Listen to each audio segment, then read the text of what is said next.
여기에 모인 한 사람 한 사람이 찬송의 제사를 하나님께 드리기를 원합니다. 우리의 예배를 받아 주시옵소서. 예수님 이름으로 기도드리옵나이다. 아멘. 히브리서 12장 말씀 보겠습니다. 히브리서 12장 22절로 24절 말씀입니다.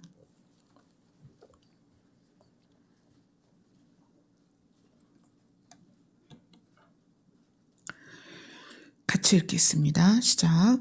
그러나 너희가 이른 곳은 시온산과 살아계신 하나님의 도성인 하늘의 예루살렘과 천만 천사와 하늘에 기록된 장자들의 모임과 교회와 만민의 심판자이신 하나님과 및 온전하게 된 의인의 영들과 새 언약의 중보자이신 예수와 및 아벨의 피보다 더 나은 것을 말하는 뿌리인 피니라. 아멘.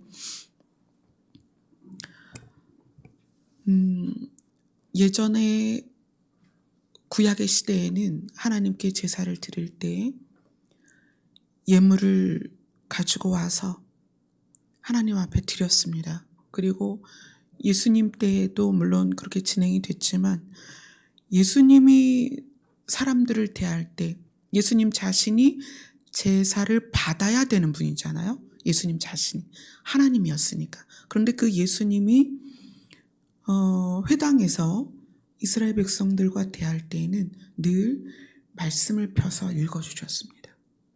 그리고 그것을 알려주셨어요. 그래서 2000년이 지난 지금도 우리의 예배는 하나님께 드려지는 것이기 때문에 우리가 그 예배 안에 구성되어 있는 모든 요소들이 하나님께 드려지는 것이어야 돼요. 찬양도 하나님께 드리는 것이고 하나님의 말씀을 나누는 이유도 하나님께로부터 온 메시지를 통하여 나를 드리기 위함이에요. 그래서 예배를 어떤 형식 안에 성도와 또 예배를 진행하는 사역자들이 있겠고 말씀을 전하는 사역자가 있겠지만 저를 포함한 모든 사역자도 예배를 드리는 사람이에요. 그래서 저는 말씀을 여러분들과 나누는 시간에 가장 중점을 두는 것은 말씀 안에서 하나님의 뜻을 깨닫는 거예요. 그리고 그 하나님의 뜻을 깨달아서 내가 드려지는 거예요. 그래서 저와 여러분이 이렇게 말씀을 나눌 때에 말씀을 여러 군데 찾아보죠. 말씀을 여러 군데 찾아보고 말씀을 읽는 시간이 설교 시간에 거의 한 3분의 1은 말씀을 읽는 시간이에요. 그것이 여러분들에게 좀 지루할 수 있어요. 그러나 말씀을 벗어난 설교라면 여러분이 들을 필요가 없어요. 그죠? 말씀 외의 것을 나눈다면 그건 설교가 아니에요. 우리는 말씀을 통해서 하나님께 가야 되고 말씀을 통해서 내가 하나님께 드려져야 돼요. 저는 하나님께로부터 가장 두렵게 받은 말씀이 뭐냐면 그때는 이제 사모로 있을 때 하나님께서 그렇게 말씀하셨어요. 나는 사역자들의 예배를 받고 싶다. 사역자들은 예배를 안 드린다는 거예요. 왜 그렇게 말씀하셨을까요? 예배 시간에 함께 있는다고 해서 예배가 드려지는 건 아닙니다. 이 자리에 있어도 내 마음이 하나님께 드려져야 돼요. 아멘. 그래서 말씀을 전하는 사람이 위에 여기 강단에 서서 성경을 읽고 풀이하고 여러분에게 알려준다고 해서 이게 저의 예배는 아니라는 거예요. 저도 말씀을 통해서 제가 드려져야 돼요. 그래서 우리 교회 예배는 말씀 시간이 농담이 있거나 또는 생활 가운데서 무슨 예를 들거나 그러지 않죠. 좀 딱딱하고 지루할 수 있어요. 그러나 우리는 모두가, 반주자도 또 찬양을 하는 분들도 설교를 하는 저도 이 시간은 하나님께 드리는 시간이에요. 그런데 이 드리는 시간의 그 중요성을 여러분이 말씀에 치중하는데, 사실은 여러분이 예배를 드릴 때에 가장 중요한 시간은 기도 시간이에요.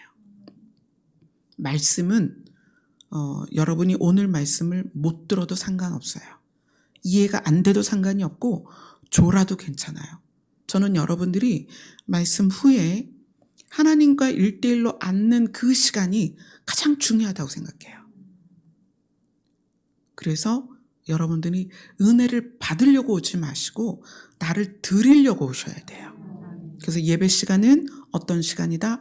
내가 하나님께 드려지는 시간이다. 아멘. 아멘.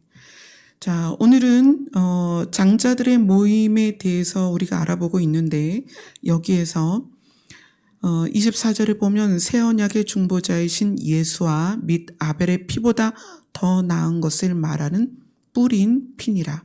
그래서 이 뿌린 피가 어떤 의미인지, 이 장자들의 모임과 장자와 뿌린 피와의 관계를 한번 보도록 하겠습니다. 아브라함에서부터 시작된 하나님의 이스라엘의 역사, 우리가 금요일 날 언약에 대한 말씀을 나눴어요. 첫 번째 언약은 방주의 언약이다. 방주를 노아에게 만들라고 하고 그 안에 타고 있으면 심판 가운데 죽지 않는다. 이게 첫 번째 언약이었어요. 두 번째 언약은 무지개 언약이었어요. 무지개 언약은 내가 다시는 모두를 죽이는 심판을 하지 않을 것이다. 물심판에 초점이 있는 게 아니에요. 모두를 죽이는 심판을 하지 않을 것이다. 그래서 세상을 정화하는 방법을 내가 새롭게 줄 것이다. 세 번째 언약은 그것을 이루는 과정을 하나님이 보이시는 거예요. 누구로부터? 아브라함부터. 그래서 이 창세기에 나오는 이 세 가지의 언약이 굉장히 중요해요. 우리는 세 번째 언약에 포함된 사람들입니다. 그래서 아브라함에게 말씀하시죠. 내가 너에게 주는 땅으로 가라. 그 땅을 너희 자손들에게 줄 것이다. 너로부터 많은 민족이 생겨날 것이다. 우리는 어디에 속해 있냐면 아브라함의 언약에 속한 아브라함의 백성입니다. 아멘. 자, 이 세 번째 언약, 아브라함에게 주신 언약이 이루어지는 과정을 보면 아브라함이 그 하나님께로부터 받은 언약이 이삭에게로 내려왔어요.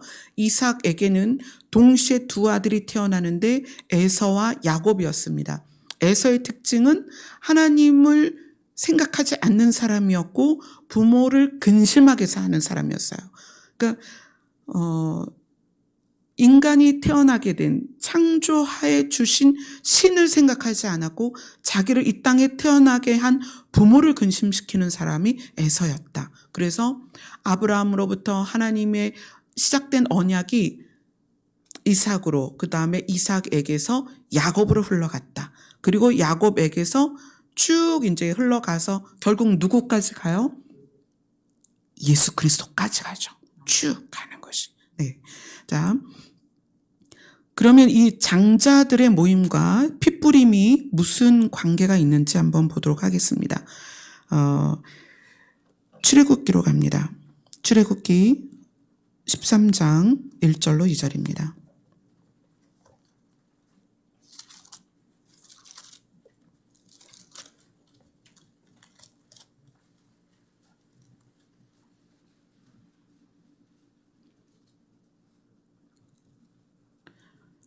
출애굽기 13장 1절로 2절입니다. 같이 읽겠습니다. 시작. 여호와께서 모세에게 일러 이르시되 이스라엘 자손 중에서 사람이나 짐승을 막론하고 태에서 처음 난 모든 것은 다 거룩히 구별하여 내게 돌리라. 이는 내 것이니라 하시니라.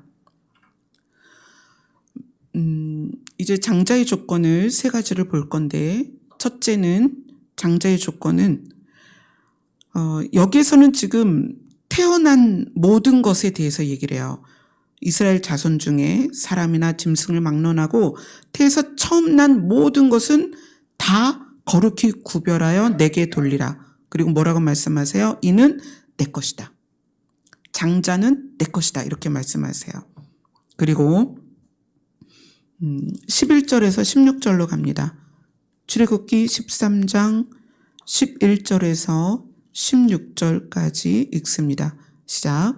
여호와께서 너와 내 조상에게 명하신 대로 너를 가나안 사람의 땅에 인도하시고 그 땅을 내게 주시거든 너는 태에서 처음 난 모든 것과 내게 있는 가축의 태에서 처음 난 것을 다 구별하여 여호와께 돌리라. 수컷은 여호와의 것이니라. 나귀의 첫 새끼는 다 어린 양으로 대속할 것이요 그렇게 하지 아니하려면 그 목을 꺾을 것이며 내 아들 중 처음 난 모든 자는 대속할지라. 후일에 내 아들이 내게 묻기를 이것이 어찌 됨이냐 하거든 너는 그에게 이르기를 여호와께서 그 손의 권능으로 우리를 애굽에서 곧 종이 되었던 집에서 인도하여 내실세 그때에 바로가 완악하여 우리를 보내지 아니하매 여호와께서 애굽 나라 가운데 처음 난 모든 것은 사람의 장자로부터 가축의 처음 난 것까지 다 죽이셨으므로 태에서 처음 난 모든 수컷들은 내가 여호와께 제사를 드려서 내 아들 중에 모든 처음 난 자를 다 대속하리니 이것이 내 손의 기호와 내 미간의 표가 되리라. 이는 여호와께서 그 손의 권능으로 우리를 애굽에서 인도하여 내셨음이니라 할지니라. 하나님께서는 이스라엘 백성이 애굽에서 많은 민족을 이루고 수가 많아진 다음에 이 애굽에서 가나안으로 이끌어내시기를 작정하십니다. 그리고 모세를 보내서 모세를 이제 바로 앞에 세우죠. 그리고 모세가 뭘 요구해요? 우리 백성이 나올 수 있게 해달라. 그러니까 바로가 그걸 거절합니다. 거듭거듭 거절하는데 총 10가지 재앙 중에 9가지 재앙을 내림에도 불구하고 바로는 이스라엘 백성을 놓아주지 않습니다. 그러니까 하나님께서 이 이스라엘 백성을 애굽에서 꺼내기 위해서 마지막 카드를 꺼낸 게 뭐냐면 장자를 죽이는 거예요. 자, 그것에 대해서 좀 더 자세하게 보겠습니다. 출애굽기 11장으로 갑니다.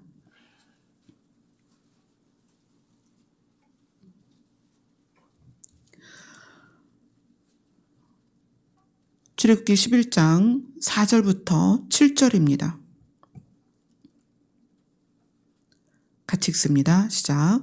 모세가 바로에게 이르되 여호와께서 이와 같이 말씀하시기를 밤중에 내가 애굽 가운데로 들어가리니 애굽 땅에 있는 모든 처음 난 것은 왕 위에 앉아 있는 바로의 장자로부터 맷돌 위에 있는 몸종의 장자와 모든 가축의 처음 난 것까지 죽으리니 애굽 온 땅에 전무후무한 큰 부르짖음이 있으리라.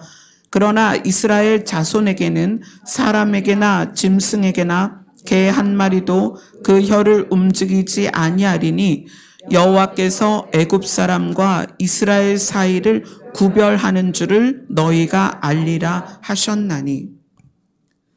이 장자를 치시는 이 사건이 뭐의 목적을 두고 있냐면 애굽을 두렵게 하는 목적이 있는 것이 아니고 하나님이 에서와 야곱 이 쌍둥이 아들이잖아요. 모태에서 동시에 태어났단 말이에요. 근데 모태에서 동시에 태어난 이 두 아들 중에 야곱을 택하신 모습을 지금 아주 큰 무리 가운데 그대로 진행을 하시는 거예요. 에서는 하나님을 생각하지 않는 사람이었고 부모를 근심시키는 사람이었어요.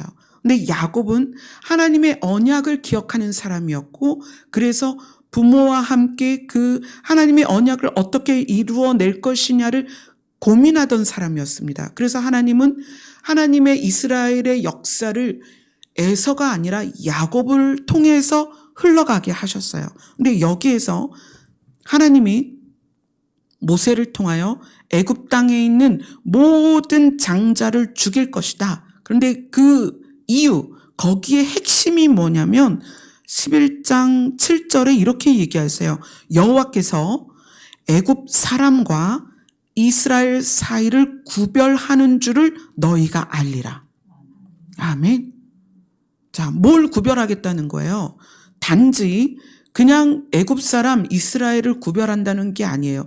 여기에서는 에서와 같은 애굽 사람이고 그 다음에 야곱과 같은 이스라엘 사람인 거예요.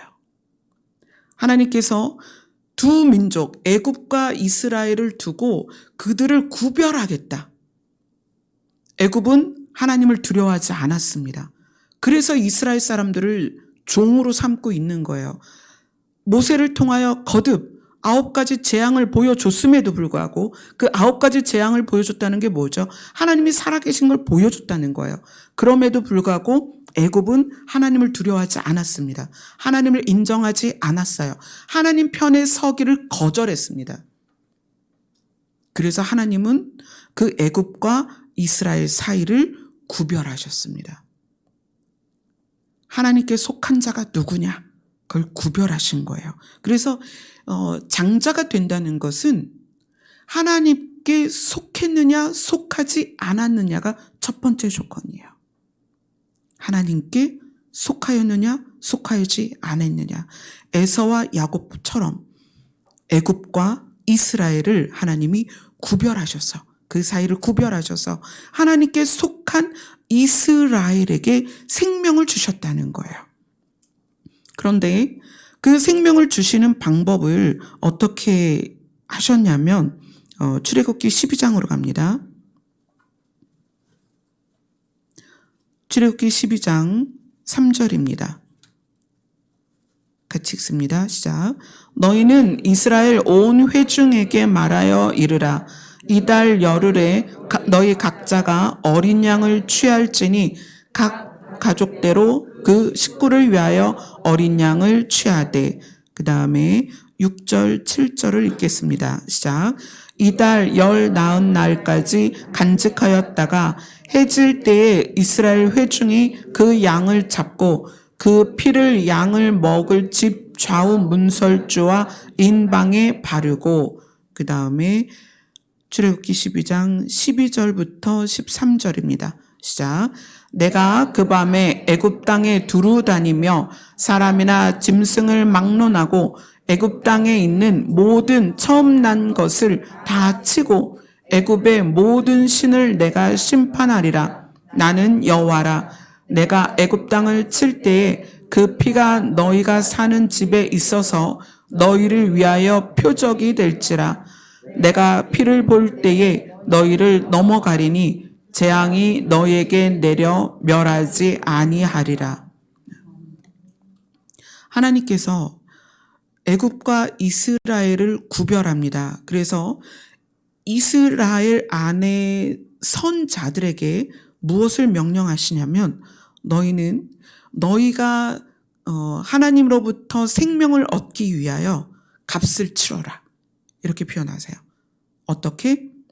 어린 양을 취하여 그것을 잡고 그 다음에 문설주와 인방에 그 피를 바르고 그렇게 되면 내가 애굽 땅에 있는 모든 처음 난 것과 애굽의 모든 신을 내가 심판할 것이다. 처음 난 것은 하나님께서 지나가실 때 다 죽는데 애굽의 모든 신을 내가 심판한다는 의미는 우상에게는 생명이 없다는 걸 보여주겠다는 거예요. 이것을 일단 바로에게 미리 알렸거든요. 바로가 이걸 알았습니다. 너희가 우리를 내어주지 않으면 첫째들이 다 죽을 것이다. 근데 그것에 대해서 왕이나 그 신하들이 염두에 두지 않았단 말이에요. 혹은 그들이 모세의 말을 듣고 자기들의 신에게 빌었겠죠. 그런데 그들이 믿는 그 우상은 생명이 없기 때문에 생명의 출발이 누구예요? 하나님이잖아요. 생명이 없기 때문에 하나님이 애굽의 장자들을 처음 난 모든 것을 칠 때에 무엇이 증명이 되냐면 그들이 섬겼던 우상은 신이 아니다.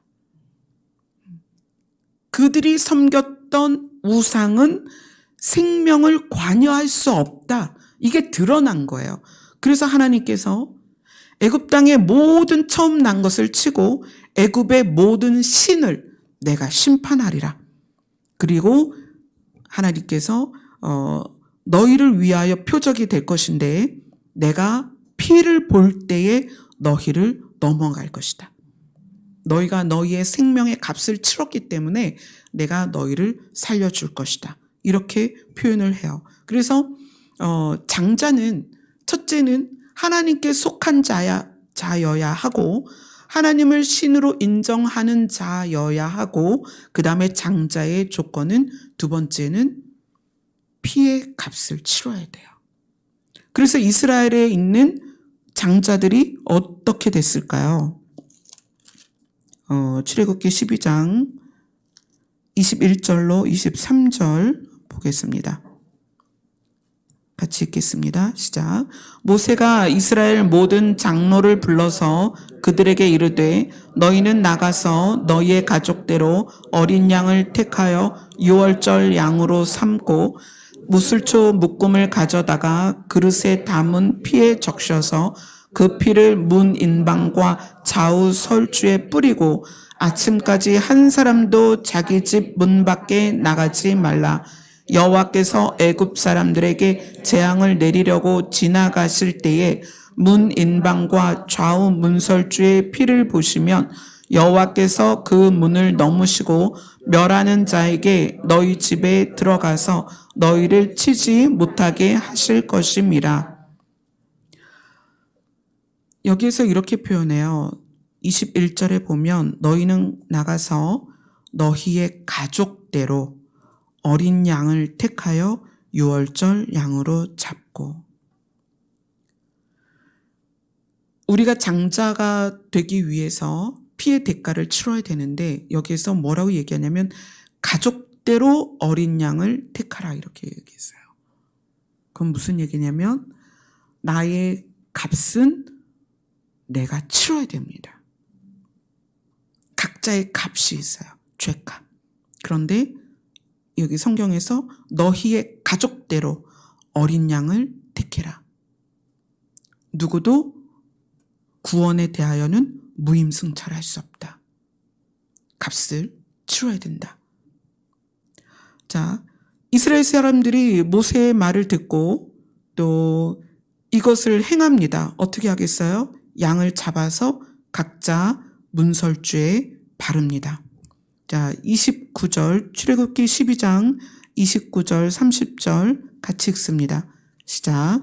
밤중에 여호와께서 애굽 땅에서 모든 처음 난 것 곧 왕 위에 앉은 바로의 장자로부터 옥에 갇힌 사람의 장자까지와 가축의 처음 난 것을 다 치심에 그 밤에 바로와 그 모든 신하와 모든 애굽 사람이 일어나고 애굽에 큰 부르짖음이 있었으니 이는 그 나라에 죽임을 당하지 아니한 집이 하나도 없었습니다.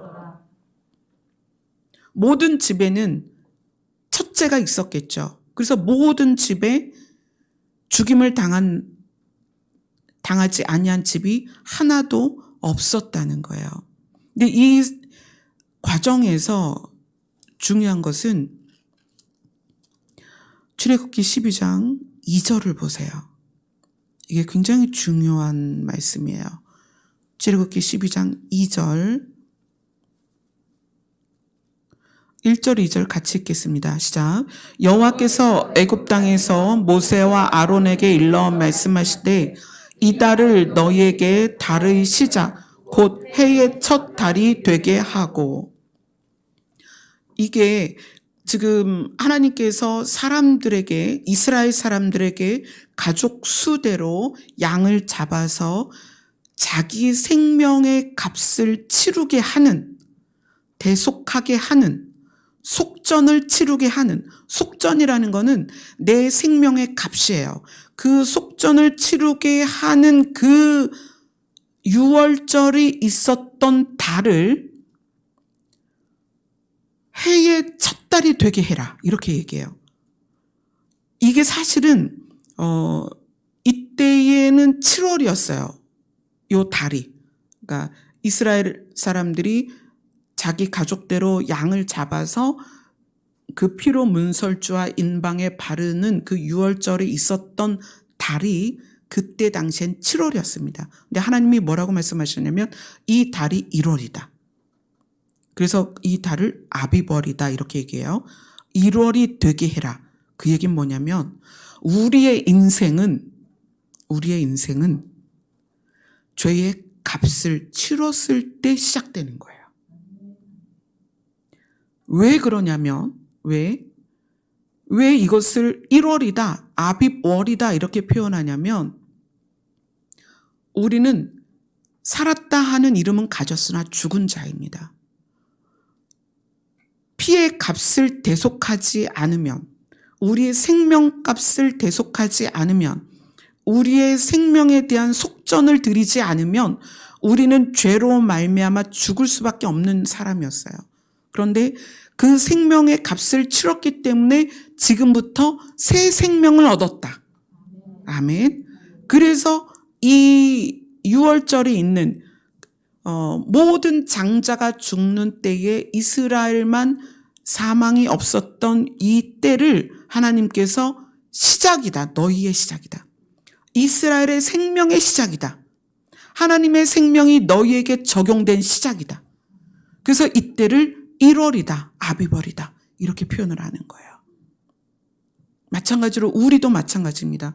우리가 50년을 살았던 80년을 살았던 90년을 살았던 아니면 이제 5살이든 6살이든 상관없이 우리의 죄의 값을 치르는 또 속전을 드린 그때부터 우리의 생명이 시작이다. 아멘. 그것을 지금 이스라엘의 역사 안에서 하나님께서 말씀을 해주시는 거예요. 그래서 출애굽기 13장 4절을 같이 읽겠습니다.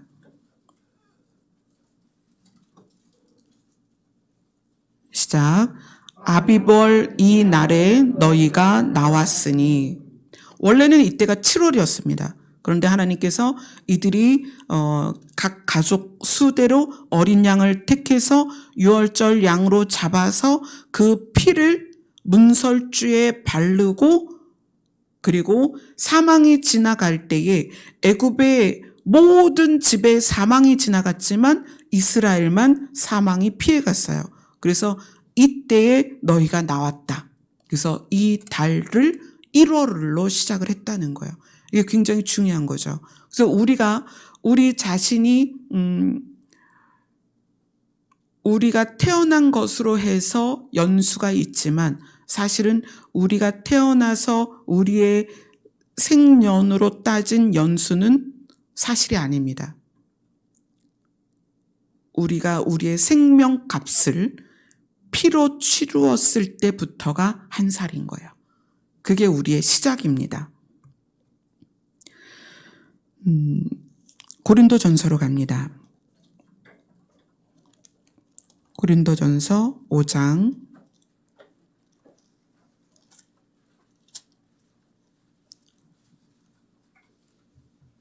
7절입니다. 같이 읽겠습니다. 시작. 너희는 누룩 없는 자인데 새 덩어리가 되기 위하여 묵은 누룩을 내버리라. 우리의 유월절 양 곧 그리스도께서 희생되셨느니라. 아멘. 예수님이 유월절 어린 양이 되어주셔서 우리를 위해서 피를 흘리시고 그 피를 이스라엘의 문설주와 인장에 바른 것처럼 우리에게 바르셨어요. 그것을 오늘 읽은 본문에선 피뿌림이다 이렇게 얘기해요. 그래서 그 피뿌림이 우리에게 적용됐기 때문에 우리는 그 순간부터 새 생명을 받았다. 장자는 피뿌림을 받은 아들만 장자가 될 수 있습니다. 아멘. 베드로전서 1장 9절로 갑니다.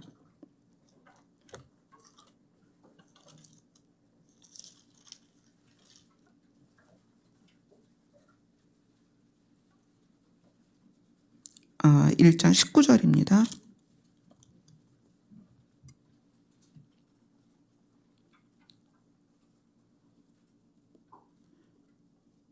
같이 읽습니다. 시작. 오직 흠없고 점없는 어린 양 같은 그리스도의 보배로운 피로 된 것이니라. 아멘. 우리가 구원받은 것은 우리가 하나님의 백성이 되고 그 다음에 장자로서의 자격을 받은 것은 무엇 때문이다? 보배로운 그리스도의 피로 말미암는 것이다. 자, 하나님께서는 출애굽기를 통하여서 그렇게 말씀하셨어요. 출애굽기로 다시 갈게요. 13장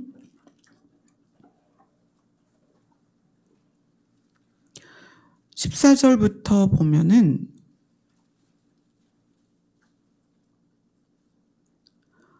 후일에 내 아들이 내게 묻기를, 이렇게 시작이 돼요.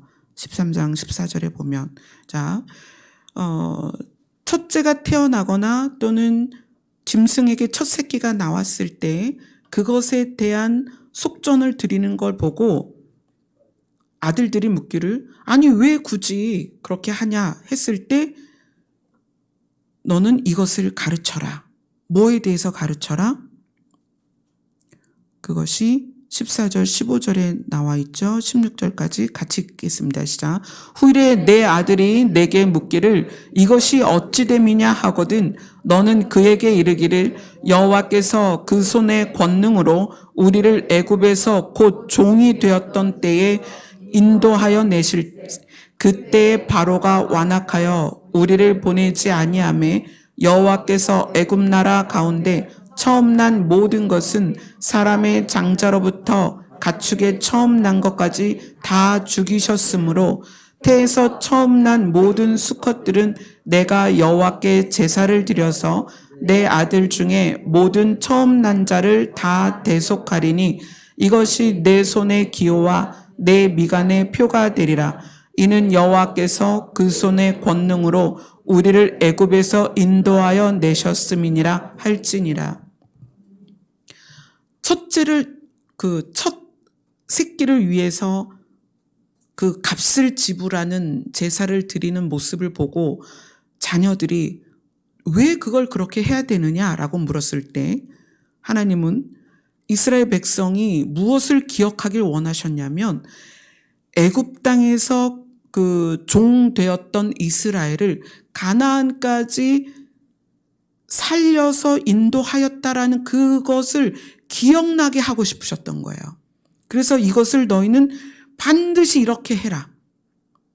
너희 중에 소가 첫 새끼를 낳든 양이 첫 새끼를 낳든 염소가 첫 새끼를 낳든 또 자녀 중에 장자가 태어나든 너희는 그것의 생명의 값을 하나님께 드리고, 그리고 그 이유를 누군가가 묻거든 하나님이 이스라엘 백성을 애굽에서 살려서 가나안까지 데리고 왔다는 것을 기념하게 해라. 그런데 예수님이 우리에게 또 하실 말씀이 있어요.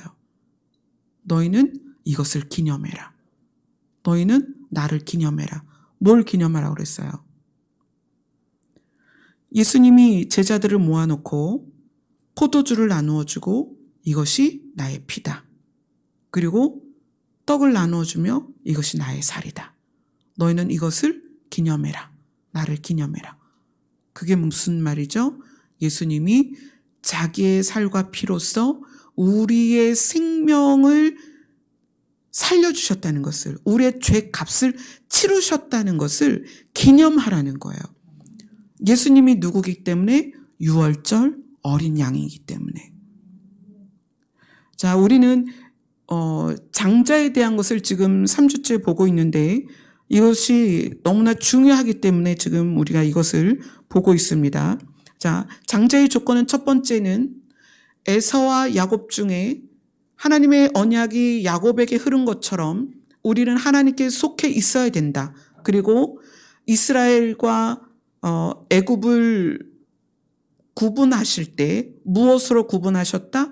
피의 값을 치룬, 피로써 값을 치룬 이스라엘을 구별하셨다. 그래서 우리가 하나님께 장자로서 세워질 때에는 반드시 뭐가 돼야 된다? 생명, 우리의 죄 값을 치르고 새 생명을 받아야만 한다. 그래서 이거는 믿음으로써 장자의 그 직분을 받는 거예요. 누구를 믿음으로? 예수 그리스도를 믿음으로. 그래서 예수님의 핏부림이 우리에게 임해서 우리의 값을, 죄의 값을 치렀다라는 것을 믿음으로 우리가 장자의 명부를 얻는 거예요. 자, 그 다음에 세 번째는 어떻게 우리가 장자가 될 수 있느냐? 유다의 장막에 들어가야 됩니다. 유다의 장막. 우리가 그것도 지난번에 한번 알아봤죠. 자, 스가랴서를 갑니다.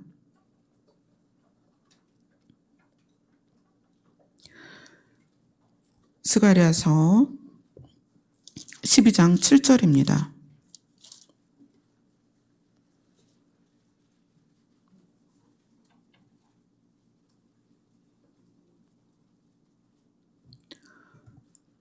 스가랴서 12장 7절. 스가랴서는 구약 성경 마지막 말라기 바로 앞에 있어요. 그래서 구약 성경 아주 뒤에 있죠. 12장 7절을 같이 읽습니다. 시작. 여호와가 먼저 유다 장막을 구원하리니 이는 다윗의 집의 영광과 예루살렘 주민의 영광이 유다보다 더하지 못하게 하려 함이라. 하나님께서는 이 스가랴서 13장에 엄청난 하나님의 심판이 임할 것을 말씀하시면서 그 12장에 말씀하시기를 여호와가 그 재앙 가운데서 유다 장막을 먼저 구원할 것이다. 그래서 우리는 지금 휴거를 꿈꾸는 세대로서 이 말씀이 중요한 거예요. 근데 유다가 몇 번째 아들이었어요? 네 번째 아들이었다는 거예요. 그런데 계시록에 가면 유다가 첫째가 되어 있어요. 왜 그랬을까요? 우리가 유다에 대해서도 알아봤죠. 유다는 자기 형제를 위하여 자기의 생명을 담보로 내어줬어요. 자, 우리가 영적으로 예수님을 믿어서 예수님의 핏부림을 받아들여서 예수님이 자기의 피로써 우리의 죄값을 치르셨다는 것을 믿음으로 장자의 직분을 얻는다면 우리는 유다의 삶을 삶으로 장자의 직분을 얻습니다. 유다의 삶이 무엇이다? 자기 형제를 위해서, 말제를 위해서, 베냐민을 위해서 자기의 생명을 걸어요. 이 아이를 위해서 나를 담보로 내놓겠습니다. 이렇게 얘기를 해요. 그래서 이 유다는 요셉을 살리는 과정에서도 관여를 하고 그 다음에 베냐민을 위해서도 자기의 생명을 걸었습니다. 이것이 우리의 삶 가운데 정말 우리의 진심으로 우리의 삶 가운데 정말 우리의 자원하는 진심으로 유다의 삶이 이루어져야 이거는 훈련이나 공부로 되는 게 아닙니다. 우리의 마음에서 그게 나와야 돼요. 우리의 마음에서 정말 내 이웃을 내 몸과 같이 사랑하라는 그 삶이 사라져야 그래야 장자가 되는 거예요. 겉으로 드러나는 어떤 것으로가 아니라 우리의 중심에서 이것이 출발되어져야 돼요. 하나님은 그걸 보십니다. 그래서 그러한 자들이 유다의 장막에 속하고 유다의 장막에 속한 사람이 어떻게 된다? 장자가 된다. 장자의 조건은 우리가 이스라엘의 역사를 통해서 분명히 나와요. 에서와 야곱을 통해서 아브라함에게 주신 언약이 야곱으로 흘러가는 것과 그 다음에 이스라엘과 애굽이 어떻게 구별이 됐어요? 핏부림으로 구별이 됐어요. 그것처럼 우리는 예수 그리스도의 핏부림으로 구별이 돼서 장자가 되는 거예요. 근데 그것만이 아니다. 무엇이 또 있어야 된다? 삶이 유다의 장막 안에 속한 사람이 되어야 된다는 거예요. 이것이 장자의 조건입니다. 그러니까 우리가 구원은 받을 수 있어요. 하나님을 믿고 예수님의 피뿌림까지 받아들여서 구원은 받을 수 있어요. 그래서 우리가 죽으면 천국 간다라는 그 믿음 안에서 구원은 받을 수 있지만 장자의 복은 장자가 받는 거예요. 근데 그 장자의 세 번째가 뭐냐? 유다의 장막에 들어가야 된다는 거예요. 유다의 장막에 포함돼야 된다. 근데 이 유다의 장막에 포함되는 것은 내 안에 마음이 가족을 위하여, 친구를 위하여, 누군가를 위하여 생명을 내어줄 수 있는 그런 마음으로 변화가 돼야 되는 거예요. 그래서 그런 사람을 무엇이라고 부르냐면 처음 익은 열매다. 그렇게 부르는 거예요. 첫 열매는 예수 그리스도입니다. 그러나 처음 익은 열매는 누구냐면 예수님을 닮아가는 사람이에요. 그게 처음 익은 열매입니다. 자, 장자의 조건을 지금 보고 있는데 로마서로 가봅니다. 로마서 8장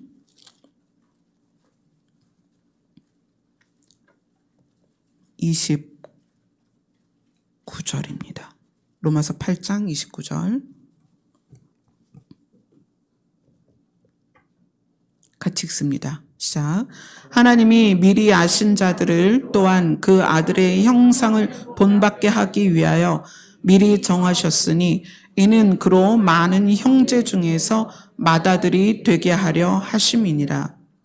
예수님이 우리의 맏아들이 되셨고 우리가 수많은 믿는 자들의 장자가 된다면 이 장자의 그 책임이 뭐냐면 본받을 만한 자가 되는 거예요. 예수님이 장자로서 어떻게 본받게 하기 위하여.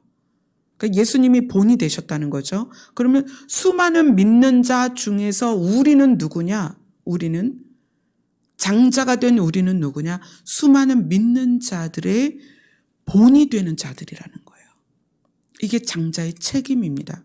처음 익은 열매들의 책임이 뭐냐면 휴거되는 자의 책임이 무엇이냐면 본이 되는 거예요. 구원의 본이 될 수도 있고 삶에서의 본이 될 수도 있고 믿음의 본이 될 수 있다는 거예요. 저는 여러분들이 이 장자의 책임감을 느끼셨으면 좋겠어요. 저는 여러분 모두가 장자가 되었으면 좋겠고 여러분 자신 안에 장자의 책임감을 느꼈으면 좋겠어요. 여러분 교회 다니면서 어설프게 교회 다니는 분들이 교회 다니면 복 받고 마음이 편해지고 착한 사람이 되고 이렇게 표면적인 것들로 교회를 다니는 이유를 얘기합니다. 교회를 다니는 이유는 분명해야 돼요, 여러분 안에. 그 이유가 뭘까요? 자, 요한복음으로 갑니다. 요한복음 14장.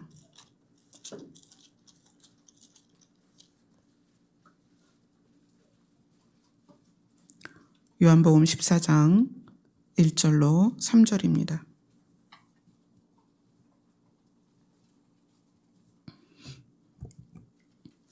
같이 읽습니다. 시작. 너희는 마음에 근심하지 말라. 하나님을 믿으니 또 나를 믿으라. 내 아버지 집에 거할 것이 많도다. 그렇지 않으면 너희에게 일렀으리라. 내가 너희를 위하여 거처를 예비하러 가노니 가서 너희를 위하여 거처를 예비하면 내가 다시 와서 너희를 내게로 영접하여 나 있는 곳에 너희도 있게 하리라. 교회를 다니는 이유 분명하게 예수님이 말씀하세요. 어떻게? 아버지 집에 가는 거예요. 아멘. 예수님이 본을 보이신 거는 삶에서의 본을 보이신 것도 있어요. 그러나 방향의 본을 보이셨어요. 예수님이 보이신 방향은 아버지 집입니다. 내가 아버지 집으로 가서 너희가 있을 곳을 준비하고 올게. 그리고 어떻게 하겠다? 우리도 그곳에, 예수님이 계신 그곳에 가서 함께 있는 것. 교회를 다니는 이유는 아버지 집에 가기 위함입니다. 그래서 교회를 다니는 사람들은 하나님의 자녀라고 말하는 거예요. 근데 하나님의 자녀 중에 우리는 무엇을 꿈꾸느냐? 장자를 꿈꾸는 거예요. 아멘. 제가 좀 더 여러분들에게 어려운 요구를 하는 거예요. 하나님을 믿고 예수 그리스도의 핏부림을 받고 거기에서 멈추지 말라는 거예요. 여러분, 자기의 형제를 위하여 자기 생명을 담보로 내어주는 자들이 되어서 여러분이 처음 익은 열매가 되기를 원한다는 거예요.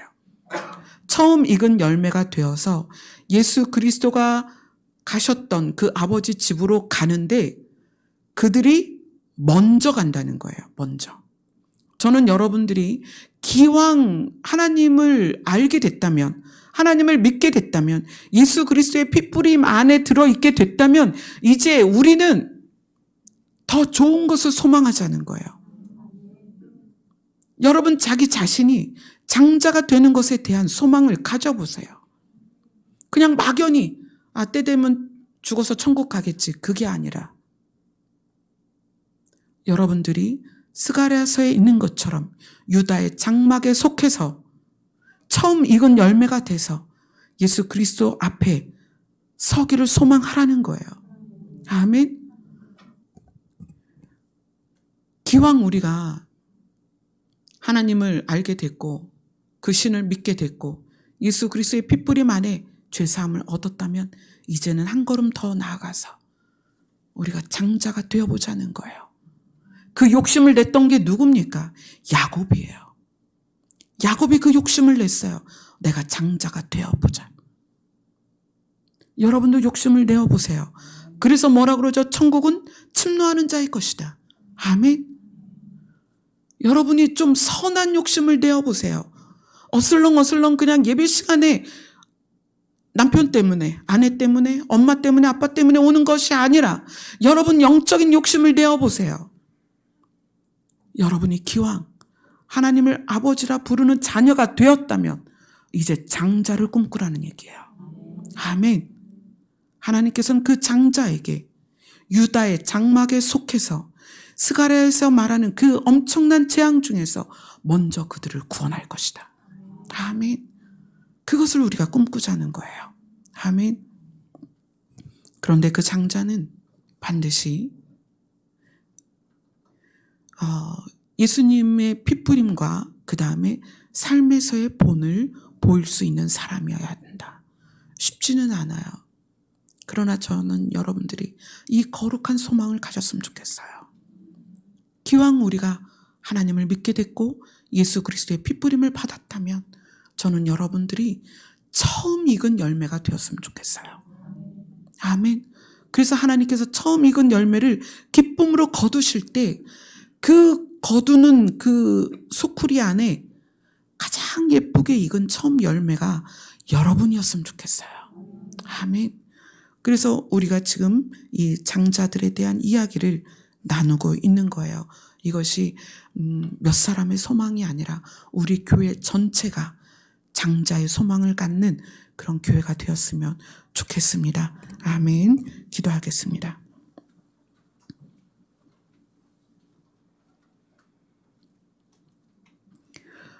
우리가 유월절 어린 양이신 예수 그리스도의 핏부림으로 새 생명을 얻었고 그 새 생명을 얻은 날부터 시작이 되었습니다. 그런데 이제 우리가 장자가 되기를 소망합니다. 처음 익은 열매가 되기를 소망합니다. 우리 안에 거룩한 소망을 주셔서 이 소망을 따라 살아갈 수 있도록 인도하여 주시옵소서. 예수님 이름으로 기도드리옵나이다. 아멘. 우리의 방향성을 소망하며 함께 찬송하겠습니다.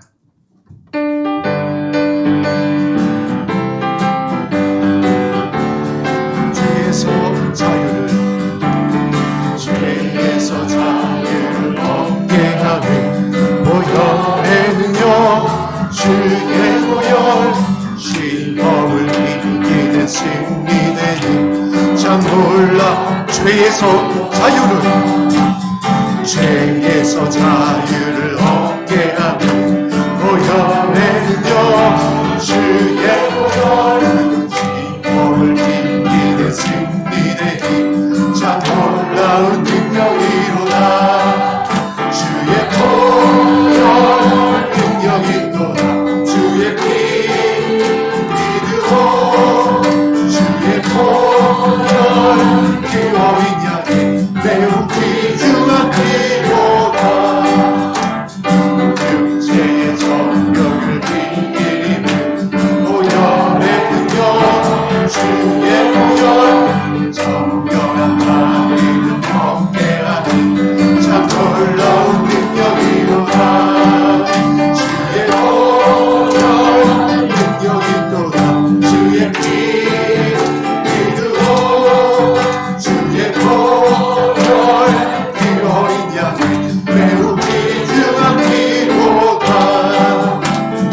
금보다 더 위에 밝히는 것 보혈의 능력 주의 보혈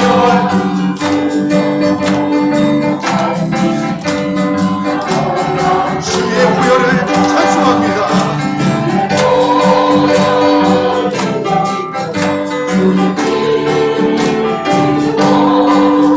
주의 보혈 피로 인양이 매우 귀중한 피로다 주의 복음을 전할 때도 보혈의 능력 주의 보혈 날마다 나에게 찬송 주니 참 놀라운 능력 주의 보혈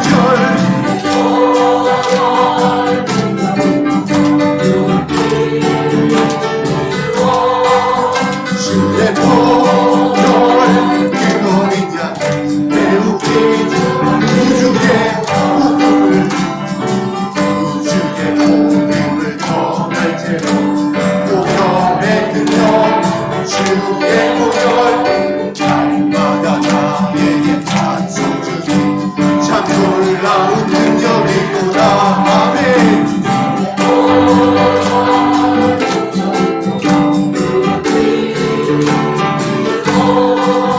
주의 보혈 그로 인양 매우 귀중한 피 주의 보혈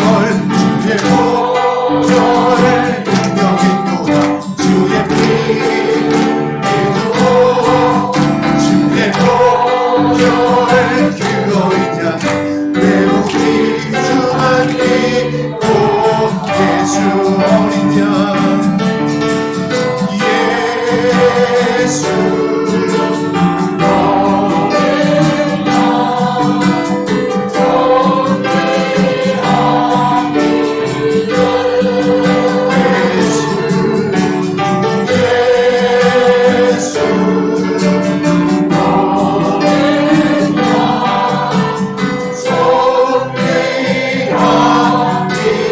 약할 때 강함이 되십니다.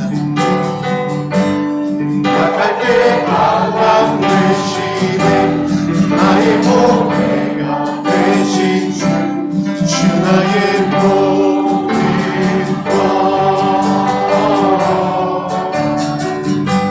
주 안에 있는 보물을 나는 포기할 수 없네 주 나의 모든 약할 때 강함 되십니다.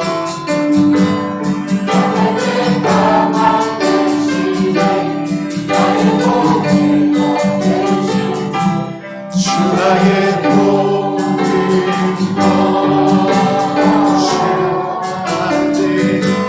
주 안에 있는 보물을 나는 포기할 수 없네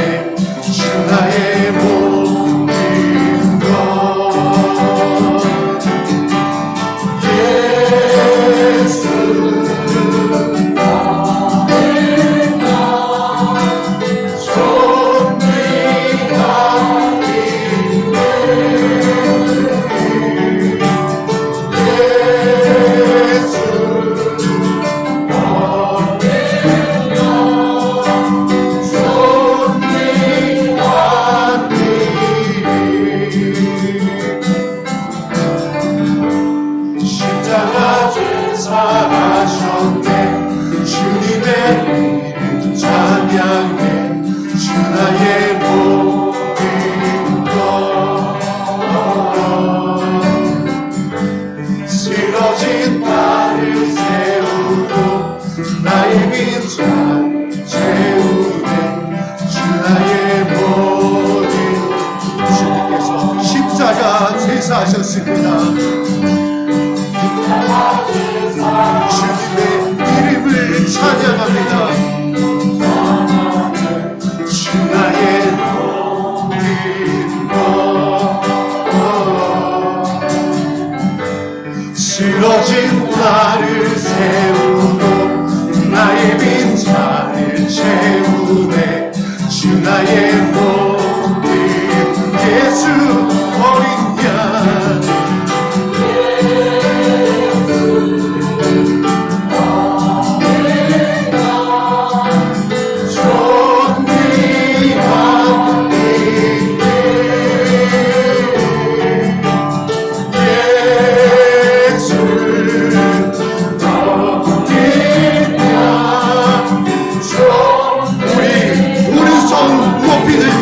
다시 오실 예수님께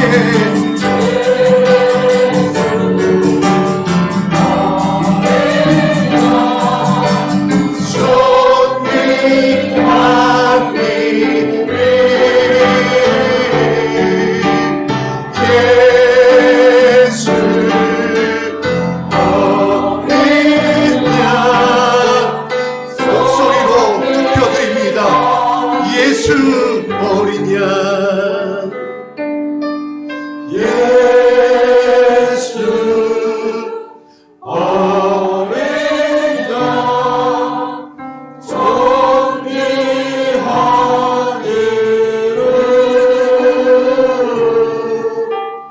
예수 어린 양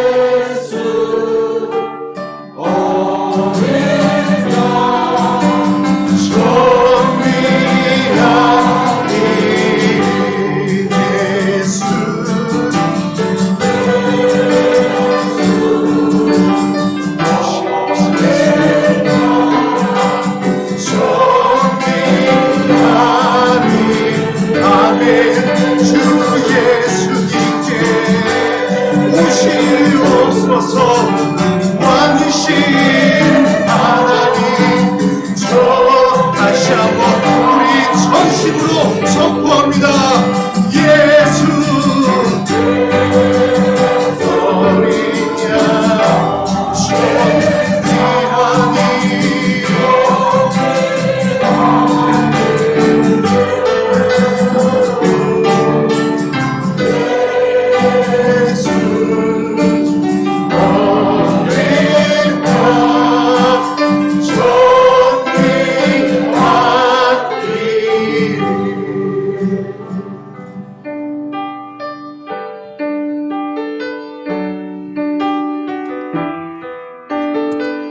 예수님을 따라간다는 것은 예수님의 길을 가는 것입니다. 근데 예수님의 길이 무엇이었냐면 장자의 길이었어요. 맏아들이셨습니다. 우리를 위해 생명을 내어주신 맏아들이셨어요. 우리가 예수님을 따라간다는 것은 우리도 맏아들이 돼야 된다는 거예요. 우리도 형제간의 집안 안에서 또 우리 교회 안에서 여러분 각자가 장자가 되어야 합니다. 예수님을 따라간다는 것은 결코 쉽지 않아요. 예수님의 길은 내 생명을 내어주는 것입니다. 그것을 누가 쉽게 할 수 있다고 말할 수 있겠어요? 그래서 우리가 할 수 없기 때문에 주님 앞에 무릎을 꿇는 거예요. 예수님의 길을 나도 가게 하여 주옵소서. 예수님처럼 가게 하여 주옵소서. 예수님의 본을 보게 하여 주시옵소서. 주님, 우리가 할 수 없습니다. 도와주시옵소서. 이제 여러분의 예배가 지금부터 시작입니다. 주님을 배움는 예배가 지금부터 시작입니다. 주님의 이름을 부르고 주님 앞에 여러분을 내어드리세요. 기도하겠습니다.